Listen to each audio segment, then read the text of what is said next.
Hello, my name is Mordred Viking, and I'd like to welcome you to this brand new series. This is Prussia, an army with a state. Now, you will probably have realised that there was a missing time period in the entire length of time that we've been playing the army with a state stuff through European Universalis 4, the Great War mod on Hearts of Iron 4, then Kaiser. We didn't do anything in the Industrial Age. There's this blank period between 1825 and 1936. Well, this is it. It is 1836, and we are playing as Prussia as it was at the time. This is without mods or anything like that. This is just vanilla, and I must admit I do have another reason for playing this. Primarily, the March of the Vikings game is going to be converted into Victoria 2 once the EU4 segment is complete, and I don't have any Victoria 2 stuff up on the channel yet, and I'd quite like to have something which is vanilla to kind of act as a comparison for people so they can see how things should be and how things they actually are in the March of the Vikings once we get to that period. Plus, I just really like playing as Prussia in this game, and Victoria is good. It's this horrifically, horribly overcomplicated, but it is really good. This is kind of more testament to the older school of Paradox games. EU4 and Hearts of Iron 4 are both kind of the new generation. This is the end of the old generation. So, what can we say about this game? Well, there are a lot of different facets underpinning basically everything that's going on. So we're going to go through those one at a time, get the setup done, and then take it from there, basically. So what is the goal here? The goal is to form first the North German Federation, and then form Germany, and then just go on a bit of a conquering spree and take stuff over, essentially. I don't really have any solid goals at this point. So what do we start with? Let's start with technology, actually. Technology, as you can see, is split up into different tabs for the different areas. They have different colour schemes, and some of them just have no colour. So the ones that are green are the ones that we already have. We start in the post-Napoleonic era. Some of the secondary and what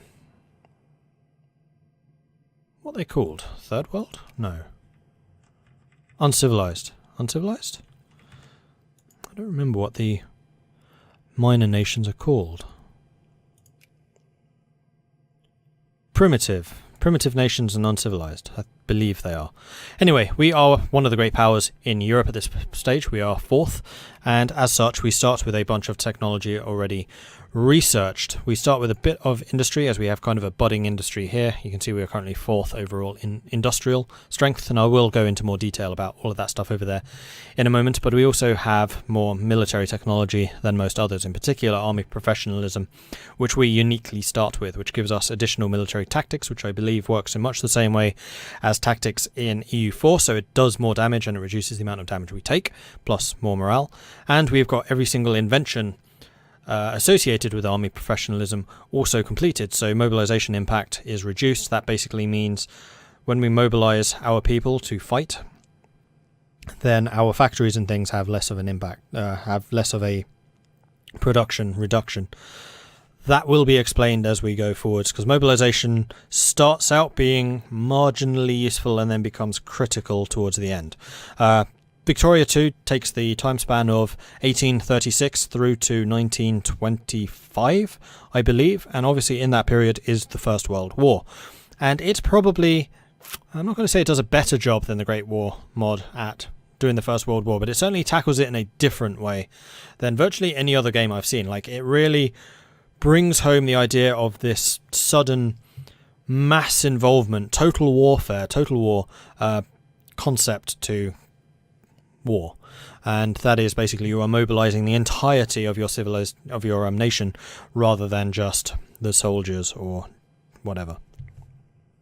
So what are we going to start with? Well, I generally like to try and get idealism as soon as possible, although you will notice that it is not possible to start researching this before 1840. So in this, things have a hard cap. You cannot research them before that period. And idealism is one of my favourite. It increases research points by 50%, which basically means you get technology far more quickly. Positivism increases the education efficiency, which means that your people become more educated. The more literate your people are, the more research they produce, which is then modified by the idealism stuff. So we want positivism because currently our literacy rate is 63%. We want that up by like 100. So we can get that. The other alternative, which we may also want to consider, is market structure here, which increases the amount of diplomatic influence, mining output and farming output. Those are less important. But the diplomatic influence at this stage is hugely beneficial if we are trying to form the North German Federation. Actually thinking about it, do we want to do that or do we want to go for the technology? No, we're going to go for the technology. The other thing that I should point out here actually is as mining and farming become more efficient, it requires less people to be mining and farming, which means that more people become unemployed, and usually unemployed people tend to become craftsmen, which are your factory workers. So as you're emptying the rural areas, they're all moving into the cities, finding employment as factory labourers, and that is how industrialisation works in this.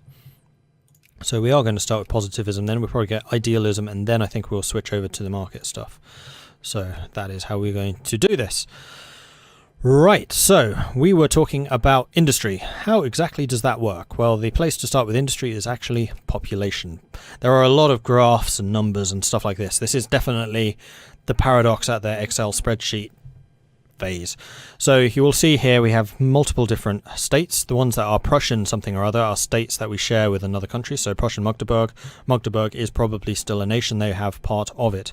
And that is definitely true for Prussian Saxon. Yeah, there is Saxony. But for the ones that don't have Prussian in front of it, that means we own the entire province, and that is generally more useful. So if we click on Brandenburg, for example, you will see that this chart reforms itself.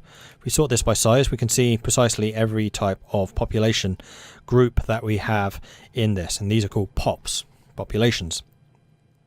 So of the 457,000 people living in Brandenburg, 106,000 of them are North German, they live in Berlin, and they are farmers. The next group would be 71,000 in Cottbus, who are also farmers, and both the farmers are producing fruit, though they can also produce cattle, grain. And as we're going down, we can see we have a bunch of artisans. Artisans promote to clergymen. No, that I didn't know. Interesting. So artisans are like your early craftsmen. They do the cottage industries before the factories really kick off. So artisans will be reduced in numbers as the craftsmen increase. So we have, for example, 6,000 craftsmen, these are the important ones, working in the factories of Berlin right now. So as you get the farmers and the miners leaving the farms and the mines and going into the cities, the farmers and miners percentage of the population, which right now is quite sizable, that reduces, and then the number of industrialists increase. And that is important because if we click here on production, you can see a breakdown of all of the factories. So right now in Brandenburg, we have got 4 factories: a glass works, an ammunition works, a small arms factory, and a paper mill. Then below them, here, you can see the number of people currently working in them.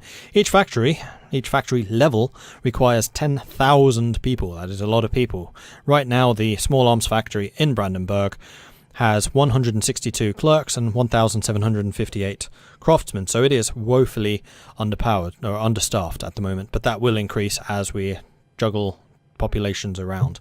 And that most of this stuff happens automatically. You set policies which influence the movement of people, but the actual movement is done automatically. You don't have any handle on this. What you can do, depending on your government, is influence the level of the factories.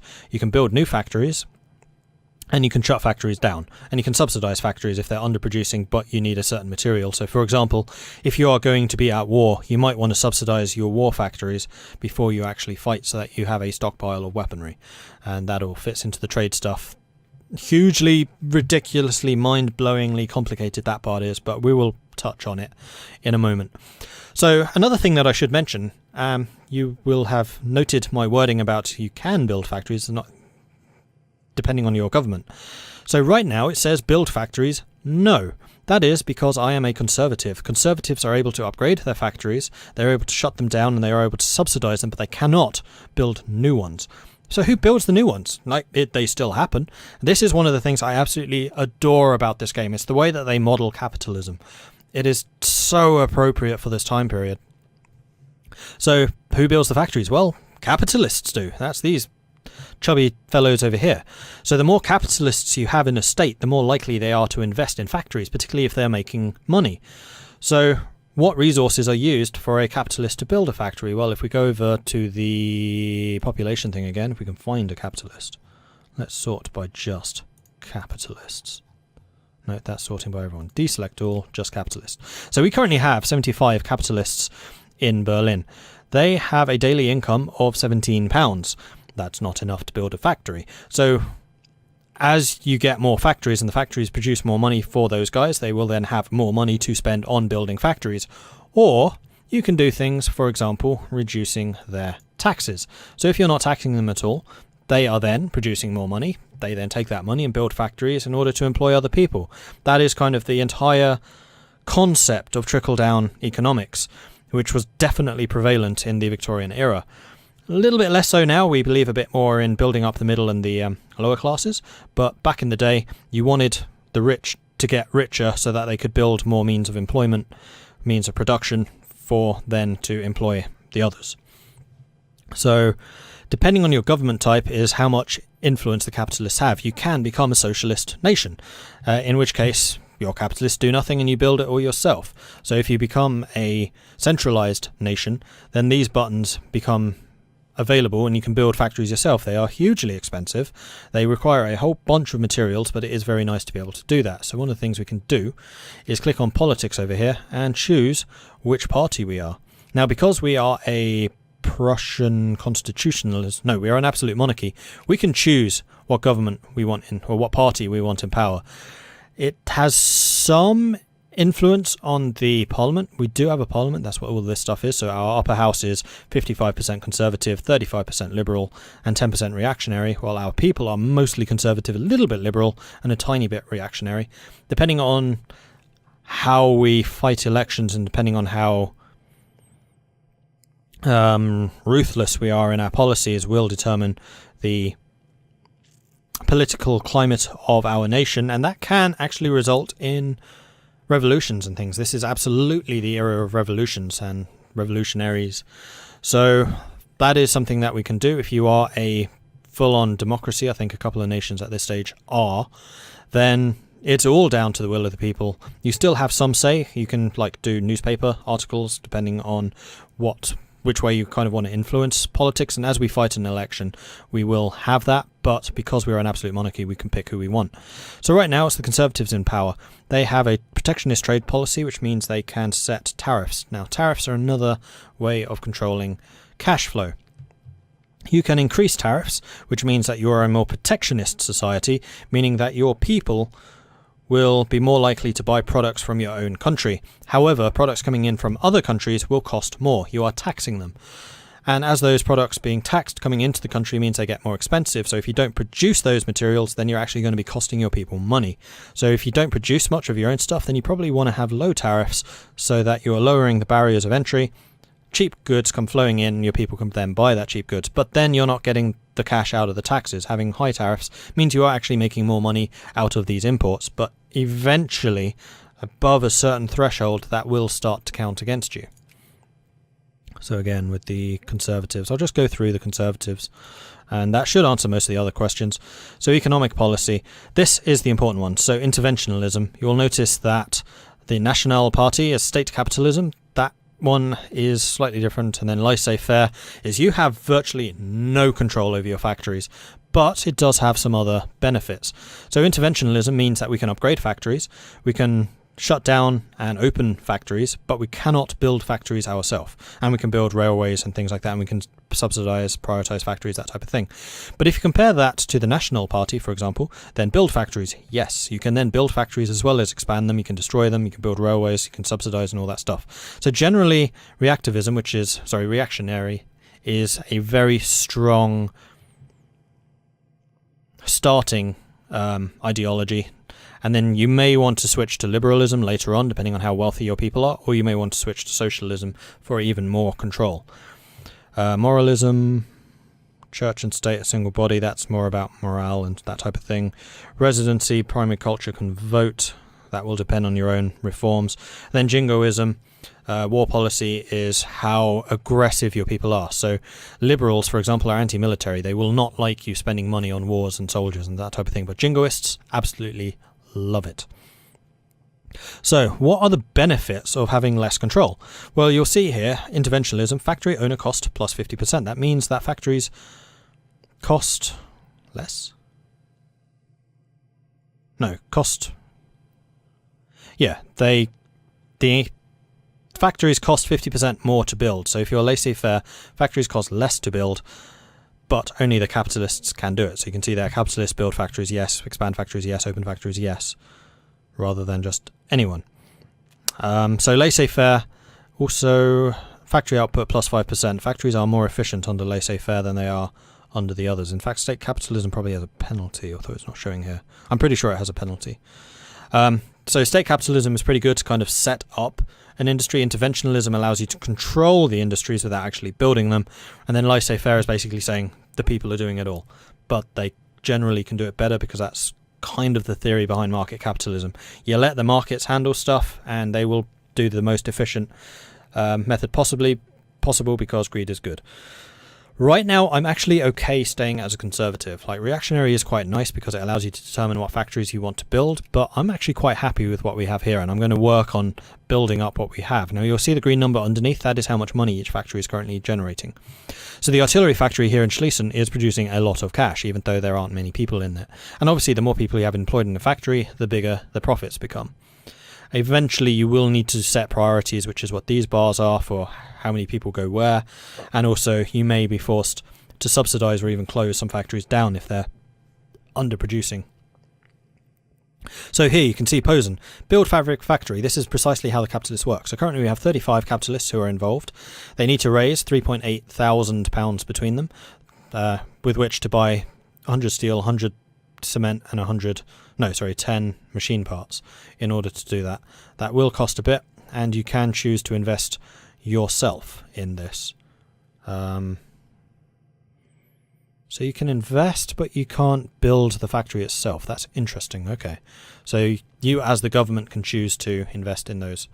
Right, so that leads us kind of onto trade. You'll notice that the different factories in here are producing different amounts of money. That is because everything in the game has a value.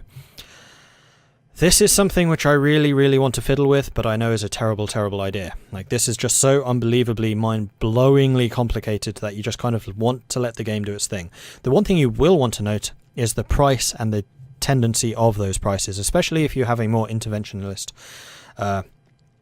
economy. So the more control over building factories yourself, the more you will need to kind of study this. If you're laissez-faire, you don't care. This is all automatic.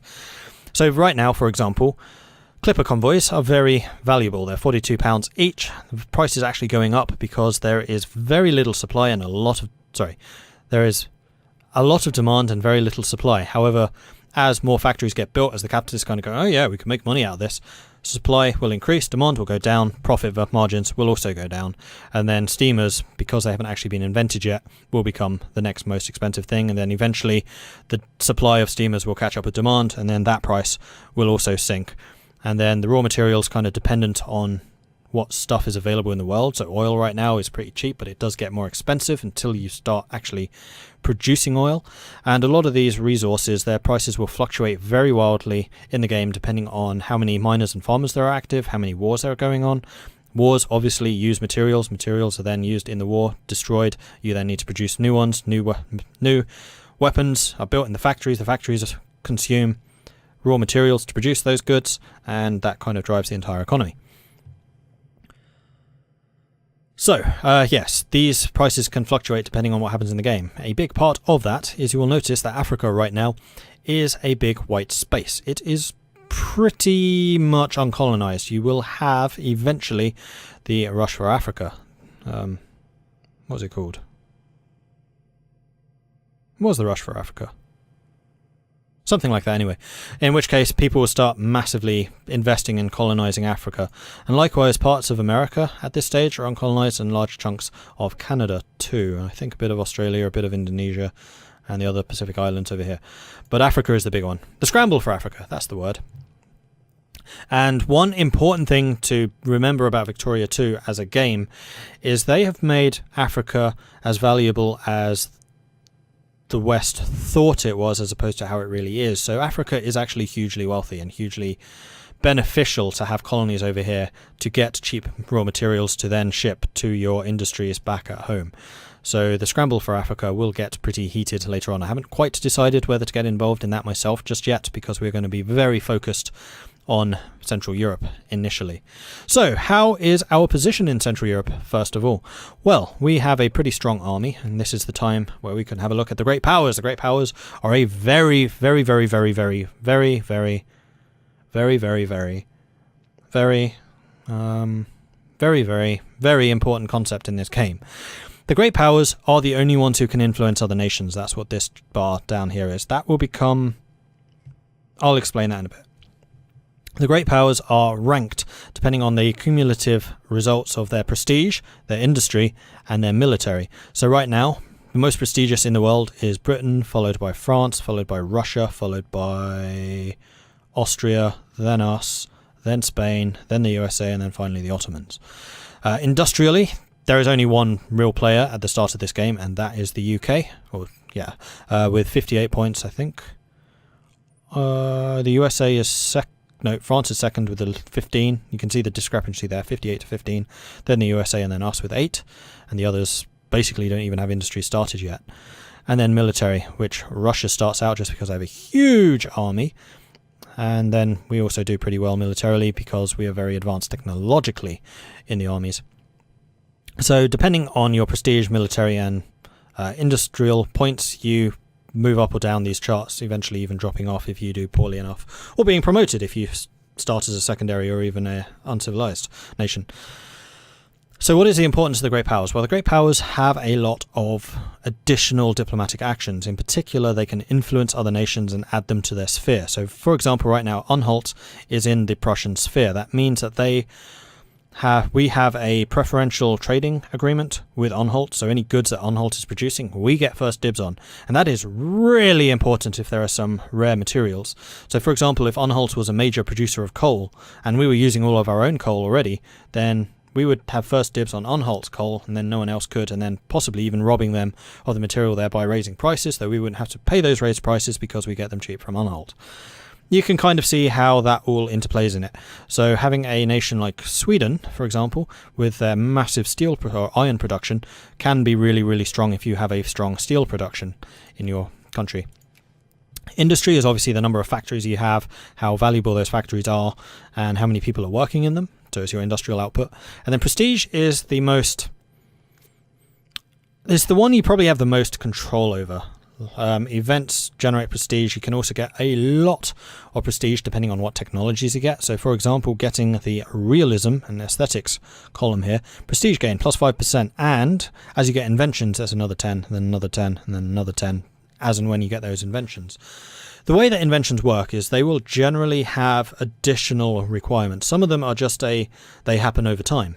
You have a random chance of getting that invention, and then you get the effects of it. Others, like these literature ones, are the first one to research realism has the best chance of getting realist literature. And if you do, then you get 10 prestige. If you're second, then you probably get about 7. If you're third, then you probably get about 5, all the way down to, I think, +1 or even +0 if you're really late into getting some of these. And many of these will have similar inventions. So medicine is one of the strongest in terms of inventions because you get reduced army attrition, increased number of military hospitals, population growth. That's one of the few ways of getting your population to grow faster. All of that is important. Now, actually, speaking of population growth, this is something I wanted to touch on. You will remember at the beginning I was talking about mobilizing your armies. You have standing armies, which is the flags you're seeing on the field right now. That's these guys. You also have mobilized armies, and that is this number here. That is basically conscripting your population to fight. They are terrible soldiers, but you get lots and lots of numbers. So early on, we get 23 brigades. That's not a huge number. Later on, this will be in the hundreds, if not in the thousands, and will absolutely make up the bulk of your army. So in World War I, for example, you're probably going to be fighting with 1,000 or 2,000 of these guys and maybe 200 or 300 of your regular soldiers. So most of your regulars will probably be guards, which are like elite soldiers, stormtroopers almost, artillery and cavalry, maybe even some tanks and aircraft, while the conscripted guys will be your regular rank and file infantry units, which are there to hold the line. And then the guard units are basically trying to punch through weakly defended areas. So mobilization is very important. Your efficiency at mobilizing basically determines how many people you can mobilize. And then the mobilization impact, obviously, if people are serving in the army, then they are not in the factories. And so your production efficiency goes down. Mobilization impact reduces that efficiency reduction. What other factors play into mobilization? There's a couple. Right, the other thing that I wanted to touch on is population is actually finite. If you suffer a disastrous war and you've mobilized your armies, then you will have lost a lot of population. That population does not magically reappear like in European Universalis. No, it actually has to regrow, and that is why you want population growth. So the larger your population base is, the faster it will grow as an aggregate. So you kind of want to be a bit careful about when you mobilize and against whom. So Russia mobilizing probably won't have that much of an impact on their population as a whole, while one of the smaller nations like Belgium mobilizing, you could find yourself with very, very few people, and then you are basically screwed for the rest of the game. So there are a couple of things to consider there. I'm actually going to end this episode here. We haven't even started yet. This is crazy. But like I said, there is a lot of stuff to get through, and I want to make sure that you kind of understand what has happened. No, there is going to be one more point, actually, before we stop. And then we'll start doing the opening moves for real in the next episode. So the last thing is diplomacy. So we in Germany have a lot of allies, and you'll see that is, for example, I think Braunschweig is, Hanover isn't, they're actually British. But the way you can see that is under diplomacy. So we have a list here of everyone. So if we sort by sphere of influence, you can see all of these guys are currently in our sphere of influence. That is because prior to this game starting, you had our rulers basically trying to take over the rest of Germany in order to form Germany. That was the ambition. I'm not sure if that was Bismarck at this point. Was Bismarck in charge? I have a feeling Bismarck was a little bit later. Maybe it was Bismarck. Can I see? Who's the boss of my people right now? Politics. No, I don't think I can see that. Anyway, it was Bismarck historically who did it. We are trying to influence all of these nations in order to form them into what's known as the North German Federation. And then once we have that into Greater Germany, once we've taken over Bavaria and things. But to do that, we need to pull them out of the Austrian sphere of influence. There's a tug of war going on in Germany right now between Prussia and Austria. So diplomacy is going to be super important if we don't want to get dragged into a very expensive war. You know how I was talking about the mobilization being kind of a bad thing. So that is what all of these numbers are. You can only influence a nation if you are a great power, which is why we have the listing of Britain, Russia, France, Prussia, Austria, Spain, the Ottomans, and the USA.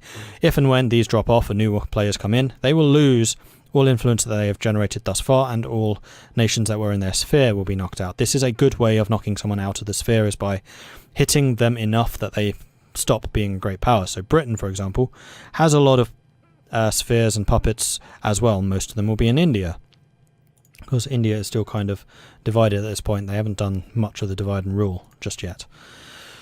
So we need to take over enough of North Germany, and we are, I think, 2 nations away. I think we need Saxony, and I think we need Hanover to do that. So Hanover is this big green thing. At this point, the King of England is Hanoverian. However, when Victoria II takes over, they lose their puppet status over Hanover, which is when we need to pounce on it. And then Saxony, I think, starts in the Austrian sphere. It does. We need to try and pull that out of Austria as soon as possible in order to grab it and then form the North German Confederation before we go and form Germany proper.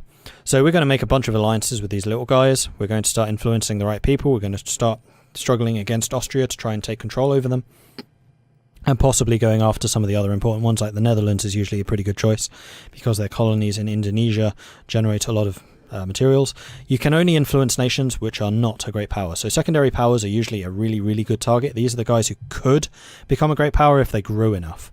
And the Netherlands is definitely one of those. Spain will eventually drop out of being a great power and become a very, very powerful secondary power. Belgium is another one. They're very industrialized, actually, Belgium. Sweden, another, because of their metal raw materials, etc. And then like southern Italy tends to be fought over between France and Austria. Germany fought over between Prussia and Austria, and a little bit of Britain. Russia will probably be going after China, maybe Japan sometimes becomes a great power. But there's a lot of back and forthing before the great powers go to war. And then there are a couple of other factors like crisis, which can occur, which can pull great powers into wars against each other. We'll deal with that when we get to it.